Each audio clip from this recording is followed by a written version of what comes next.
Introducing Nose to Tail, a podcast where we explore the world of aviation lifecycle solutions, insights, and more.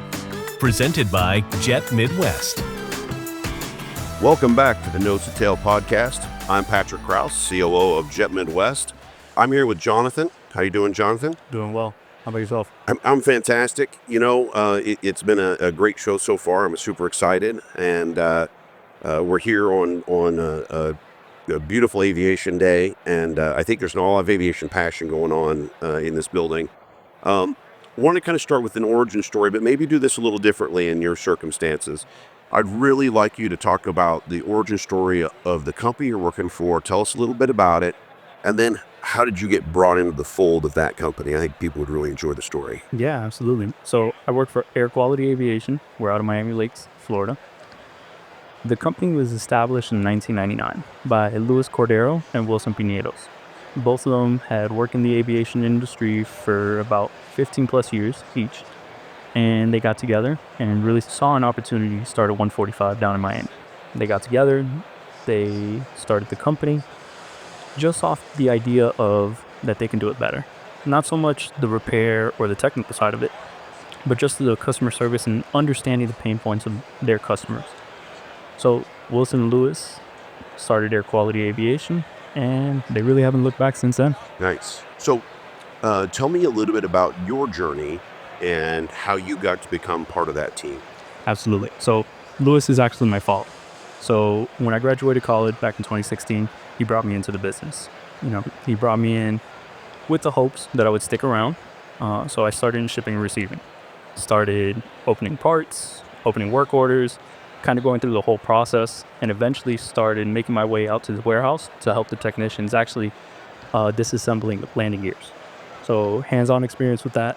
Eventually, from there, moved on to other roles in the company, learning everything from the ground up, and now I'm in the sales department and business development. That's nice. So what did you get your degree in? I got my degree in sports management. Sports management. Now, I'm guessing if you have a sports management degree, you probably had a different vision for how to use that degree in your life. Absolutely. So I was a collegiate basketball player, went to school, got a degree in sports management. It was a business degree with a concentration in sports management, and then eventually got my MBA. So did you plan on being a broadcaster or? No, not at all. No dream. You're like, hey, I get to play basketball for 4 more years, and that's pretty amazing. Pretty much. I kind of did the same thing. Although I wanted to be a high school football coach, which I've done, but I have an education degree, and I think I do use that often with my team. We'll get more into that in a little bit. Okay. Also, not too dissimilar. I'm from a family of entrepreneurs. We had restaurants and retail and things, and all of my siblings and I throughout our lives and learned some hard work ethic, and just like your father started us at the bottom and said, if you can't do this, then obviously you're no good to me. So, not in a negative way, but in a work ethic way. So we kind of had to tackle every job, washing dishes and doing all the prep work and all the things that maybe are the entry level work. So it sounds like you took an interesting journey there as well, and working your way through the company. So that's been a great metamorphosis for you. Absolutely. So talk to me a little bit about the product lines that really set Air Quality apart from your competitors. Yeah, so like I said, we're an MRO. We're 145 down in Miami. We specialize in hydraulics, pneumatics, landing gears, all types of components and accessories. I wouldn't say that's what sets us apart, though. Like I said, back to our origin story, is really just understanding the customer and what they need. Wilson and Lewis really leaned on that when they opened the company, and it's really been a successful thing for them ever since. Going from the shipping, receiving, and different areas in the company, it's just always been what they've told me. Hey, open lines of communications with our customers. Make sure that we understand what they need. Make sure that we understand, their pain points. Understand what they want to get accomplished, how quickly, so that we can deliver on our end. So that's really what's, I would say, sets us apart as a company. So are there particular fleet types that you're working on or you specialize in? So Air Quality, the last couple years, has really been known as military MRO. So we're Lockheed Martin approved repair center for the C-130. We have the C-130 hologram program and the F-16 hologram program. we're working towards getting another hologram program through Lockheed Martin, which will eventually make us the only MRO in the entire world, I believe, to have all 3 hologram programs. Since then, we've really transitioned back into the commercial side, which was where we had originally started. And since then, platform-wise, we're really big on the regional and all the Boeings. Nice. So, was there some connectivity that really got you into the C-130 side, or was it just opportunity? Like, wow, there's nobody here. It was really opportunity. Back in 2008, obviously, we had the financial crisis here in the United States, and that's where Wilson and Lewis really shifted to the military side, and they got really good at it. They started off with the C-130s, really became experts in it, and I mean, we were pulling parts from all around the world.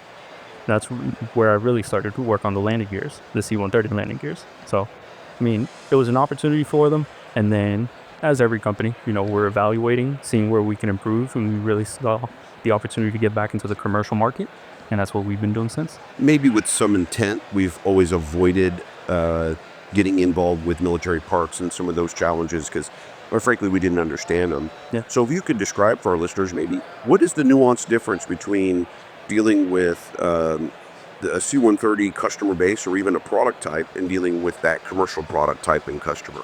Yeah, I mean, on the military side, things are a little bit more strict regarding audits. And I mean, when you get audited by a country, there's about 30 to 45 people that come in, and they're literally following that part that they're auditing from start to finish. So they might be there 2 weeks until the unit is complete. And in our case, we might send it out for NDT. They'll follow it to that NDT shop. So our vendors sometimes are, hey, why don't you give us a heads up? We try. We try to let you know, and yeah, they'll follow the unit all the way from start to finish. Yeah. Some poor guy's shop that's about 1,800 square feet has 35 guys in there staring at him doing his job. I can see how that might be a little intimidating. Yep. Shaky hands. Oh my gosh, what's happening Right. here? Well, that's great. So now I would guess there's probably been a positive impact on that, even on the commercial side then, if you've had to really elevate your quality inside the organization that you guys have, that's also impacted the commercial side. Yep, absolutely. I mean, the Lockheed Martin stamp of approval has really helped us, build brand recognition. Obviously, we worked a lot on the military side, and there's some vendors that work on both sides. So just being able to draw them in on the military side and then expand to the commercial side of their operations has really helped out for us. Very good. A lot of different quality standards that exist out there. I'm guessing, are you guys 9200, 9100? 9100? Yeah. Our 145s, most of the work we do is in-house work. So, we've always, not that we don't have good quality standards, but we haven't gone through some of the formal steps to go and actually get that and make that part of our lexicon, and it's probably a future state for us. So, Yeah. And again, it's exciting. You guys are working on that. Is there a difference on the C-130 itself? Because there's so many variety of mission for those aircraft. So are you guys involved in just those specific areas, or there's some other top secret stuff? You don't have to tell me exactly what it is, but do you guys have some specialty items that you guys are working on? There are some specialty items that we do have that come directly through Lockheed. So it's a really cool area to be in, because now I'm transitioning back to the commercial market, seeing the nuances of the commercial side. But I look at it and I'm like, the military side has a little bit more to it. So as we've been transitioning back to our commercial side, it hasn't been a hard transition for us at all. That's good. Yeah. Well, and it's cool to kind of have some top secret stories in the back of your head. And, Yeah. well, I do kind of know some things. Absolutely. When we did our background tech, our dossier, we didn't get too deep into there, so we must not have gotten that deep on the background. No worries. Let's talk a little bit about yourself. You played college basketball, which I certainly respect. Anybody who can stick with a sport all through high school is a great accomplishment to be able to compete at the next level. What kind of benefit did you get in the maturation and an ability to grow from that experience? And then how are you applying that now in the workforce? Absolutely. So a little bit like yourself, I actually went into coaching as well. So apart from working at Air Quality, did some part-time coaching at the high school and the collegiate level. So both experiences, both as a player, as a coach, has really helped me on the discipline side or organizational structure, understanding processes. And that's allowed me to implement things into air quality that has really helped us become more productive and streamline situations where customers understand exactly what we're doing. And our team also understands exactly what we're doing from A to Z. And those experiences really helped me develop for that.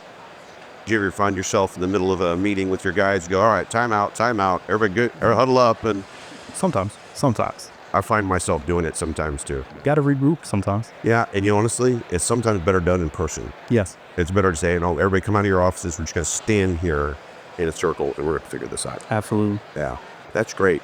So are you going to continue to coach? No. We got a lot of projects coming up, so I'm diving full in to QA.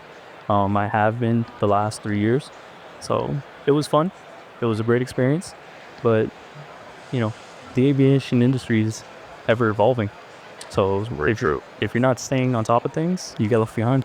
Well, maybe someday in your career you can return to that other passion and start it over. I know not too dissimilar. I actually coached high school football up until the '08 crisis, and then I took some time off. Boy, that was an interesting time in the industry, right? And so I took some time off, and then when my kids got a little older, I started coaching again. And a lot of people have personal vices. They love playing golf or getting on their boat or doing something, and I'm lucky enough that my wife lets me coach, and my partners, my brother and sister, they let me coach as well. So nice. My team knows what time it is when they call me and I'm not behind my desk. We'll continue this discussion on the next episode of Nose to Tail, a podcast presented by Jet Midwest. Don't forget to please like and subscribe to our channel.